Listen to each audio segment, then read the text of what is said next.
Who is Yelan? Though very reliable, this mysterious but intelligent woman definitely seems to have her secrets. While claiming to work for the Ministry of Civil Affairs in Liyue, she's almost never present. Many people question where she gets her sharp intelligence from. So, who exactly is she? Welcome back everyone, I'm Slick and today we're talking about the entire lore of Yelan. If you enjoy Genshin, subscribe. Hello, traveler.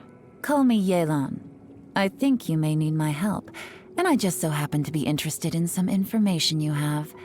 In other words, you scratch my back, I'll scratch yours. While very pleasant and polite to those around her, her identity has always been a mystery. Yelan tends to be a very secretive and mysterious person. Though she keeps to herself a lot, she's extremely intelligent and powerful. While she works for the Ministry of Civil Affairs, she's almost always absent and off doing her own thing. When she is at work, it is said that she uses psychological tactics to capture her targets. Her absence is tolerated by Ningguang, while Keqing appreciates her work, though she does question her. Outside of work, Yelan tends to be carefree and calm. She enjoys naps and is willing to adjust her schedule as needed, mainly due to her hereditary physical frailty. She likes doing all of her tasks for the day at once and then resting for the rest of the day afterwards. The Qixing know Liyue like the back of their hands, but there's certain information out there that can only be obtained using more specialized methods. That's my area of expertise. So I generally take care of all those assignments myself. When I'm tracking a target, I like to put psychological pressure on them. In the process of trying to shake me off, they'll start to panic, bring in reinforcements, alter their plan. They keep going like this until eventually, they've exposed everything I need to know.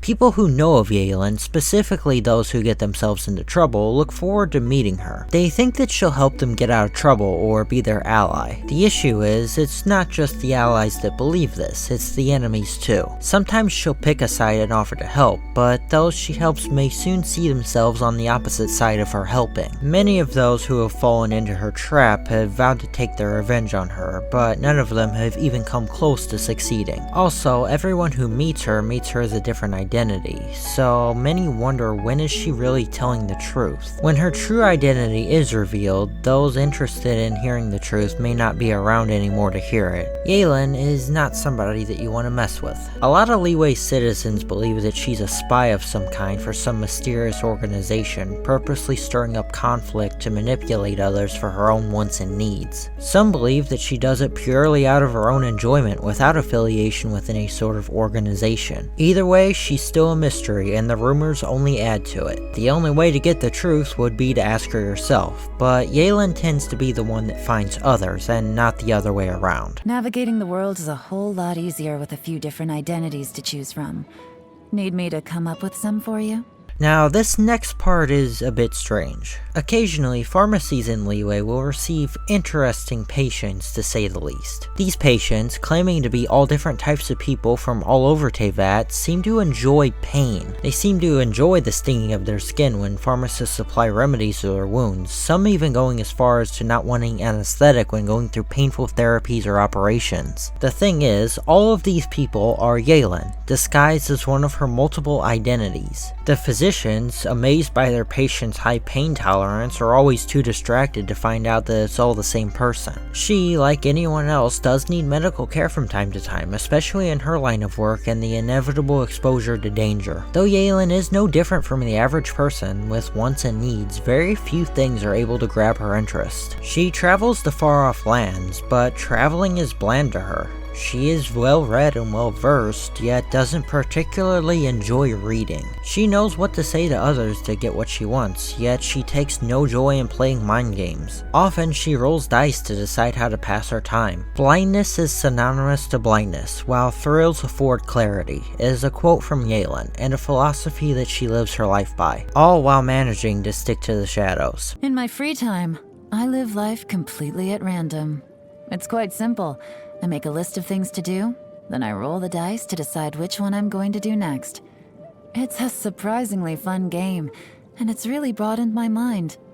In that sense, it's been quite helpful where my job is concerned. Something interesting about Yelan is her high spice tolerance. Even Zhangling's spiciest dish isn't enough to faze her. She enjoys eating fresh or dried Jayan chilies. Due to her strange liking of pain maybe, spicy foods are the only things that seem to satisfy her. Though her name does not appear on any of the records of the Ministry of Civil Affairs, Yelan is a special intelligence officer that reports directly to Ningguang. She doesn't see herself as anyone's subordinate. The way she sees it, her work with Ningguang is just a way of honoring a sort of pact. Ningguang wants information that is dangerous to get. Yelan enjoys navigating her way through danger as it gives her a sense of achievement. It's uncertain when their business exchange relationship began. Yelan is known outside of Liyue as well, and many other nations of Teyvat, even stretching as far as the Abyss. For the most part though, she enjoys spending her time in the areas around the chasm and the underground of the chasm. She has a strange instinctual calling to it, as her ancestors once did. Her ancestors being heroes who either died there or went insane within the chasm's depths while fighting monsters from deep below. Yelan has always been curious about what sort of dark energy is drawing her there, even despite her better judgment. With the help of her companions lifting the seal of the chasm's depths, she was able to unveil a hidden past of her ancestors. One day, with her craving of danger, she will walk a similar path as them. She makes it her life's mission to not let Liyue fall into unseen danger as it did hundreds of years ago during the time of her ancestors. Collecting intelligence is her top priority, no matter the cost. For the Ministry of Civil Affairs, Yelan has collected 2 lists of names. A special attention list, short with only a few names, one of which being the Traveler. The people on this list could easily bring danger or harm to Liyue. The other list is a more classified secret intelligence list. Those that are on that list are the real threats to Liyue, perhaps Abyss Mages, Fatui Harbingers, or even the gods themselves.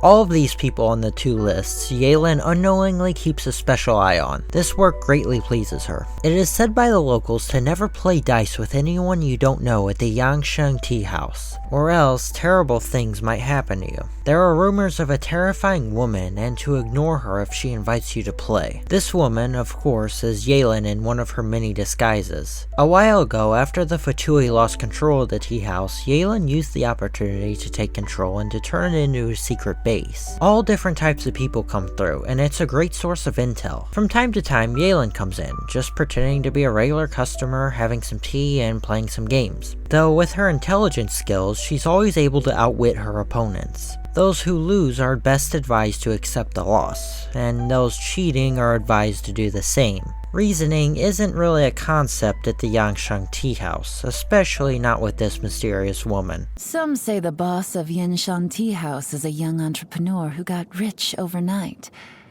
Some say there's a sickly and frail senior employee of the Ministry of Civil Affairs living as a hermit outside the city. Others say you should stay away from restricted areas, or you'll get haunted by a blue ghost. Obviously, most civilians have never heard the name Yelan before, so you can safely laugh off all these rumors. Through her career, there is one mission that stands out to Yelan as both a victory and a loss. It was a loss because she lost a family heirloom, a special bracelet that could be used as a simple form of communication when tethered to the other. She only has one now, which is useless aside from just being an accessory. The winning part though was that her enemy, Regrator, the 9th of the Fatui Harbingers, didn't get the upper hand either. Yelan intercepted a trade route run by him, capturing something of equal value to her bracelet. Fur from a strange mythical beast that died centuries ago, it being so powerful that its body is still intact. A robe made from this fur would be worth a fortune, and that was Regrator's plan as an offering to the Tsaritsa. Combining it with some yarn from Liyue, Yelan used the fur to make her own outfit. The bracelet on my right hand? I suppose there's no harm in telling you. It contains a kind of magic used by our clan, and it can send simple messages. The meaning of those messages is buried in the blue light, and only I can decipher them. Though Yelan today is always alone in her missions, it wasn't always that way. She once had a team of others who, like her, stuck to the darkness. They all looked out for one another. Back then, Yelan did not understand that her skills and tricks could not solve everything for her, and as a result, many members of her team were killed on missions, though they had all been prepared for that fate. After a mission investigating the Abyss, Yelan found herself alone, and for the first time, stopped for a long time. This continued for so long that Ningguang visited Yelan's wooden hut personally one day, understanding that if Yelan wanted to quit, she could, and saying that she trusted her. Yelan only replied by saying that they should no longer involve ordinary people in their work. With Yelan walking out of the hut, Ningguang could see blood dripping from Yelan's fingers, the result of hard, intense archery training. Yelan fired an arrow into the sky, the arrow bursting into water as well as the many other arrows of water that shot up from nearby water sources in the mountains, as if replying to a call from the gods themselves. As it exploded into a shower, only a faint glowing pillar of light could be seen in Yelan's hand, a hard-earned hydrovision. Wherever there's important information to be found, the stakes involved in extracting it are often fatal. It doesn't matter how big or reliable the team under you may be, you can never completely rule out the risk. The bottom line is, have enough force at your fingertips to control the situation. I got lucky. I got my vision just a few days after realizing that. Otherwise, you'd probably be talking to a very disheveled-looking ghost right now. So, what do you think of this mysterious woman? If you've enjoyed, watch this video next.